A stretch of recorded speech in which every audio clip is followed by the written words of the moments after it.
Pimpinan Pondok Pesantren Al-Zaitun Indramayu, Panji Gumilang, disebut memiliki 256 rekening bank atas 6 nama atau identitas tersebut. Kini, Pusat Pelaporan Analisis dan Transaksi Keuangan atau PPATK telah memblokir rekening milik pimpinan Pondok Pesantren Al-Zaitun itu.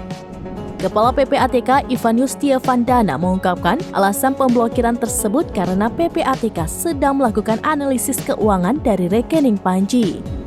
Kendati demikian, Ivan masih belum dapat menjelaskan lebih lanjut terkait hasil analisis yang dilakukan pihaknya.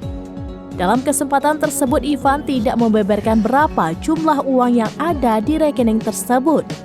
Namun, ia menyebut rekening tersebut jumlahnya besar. Sebelumnya, Menteri Koordinator Bidang Politik Hukum dan Keamanan Mahfud MD mengatakan ada 289 rekening yang berkaitan dengan Panji Gumilang. Dari total tersebut, 256 rekening diantaranya merupakan rekening atas nama Panji Gumilang. Selain itu, ada pula rekening yang bertuliskan nama Abu Totok Panji Gumilang hingga Abdul Salim Panji Gumilang.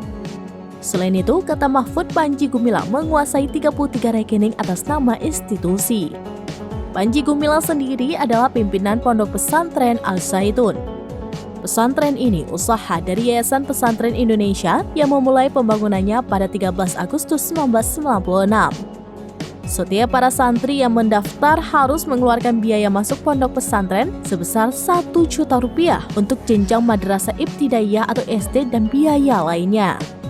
Secara total, santri yang melakukan akad kontrak pendaftaran diminta membayar Rp7.555.000, namun belum termasuk biaya pendaftaran dan biaya semester 2. Selain sebagai pimpinan Pondok Pesantren Al-Zaitun, Panji Gumilang diketahui memiliki aset berupa rumah mewah di Depok.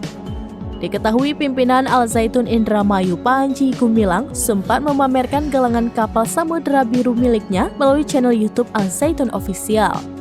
Lokasi galangan kapal Samudra Biru tersebut berada di Jalan Pantura Blok Cibiuk, Desa Eretan Kulon, Kecamatan Kandang Haur, Indramayu. Namun rupanya usaha itu justru tidak mengantongi izin. Dikutip dari tribunjabar.id, Pemda Kabupaten Indramayu tegas tidak akan membuka usaha galangan kapal milik Pondok Pesantren Al-Zaitun jika perizinannya belum ditempuh.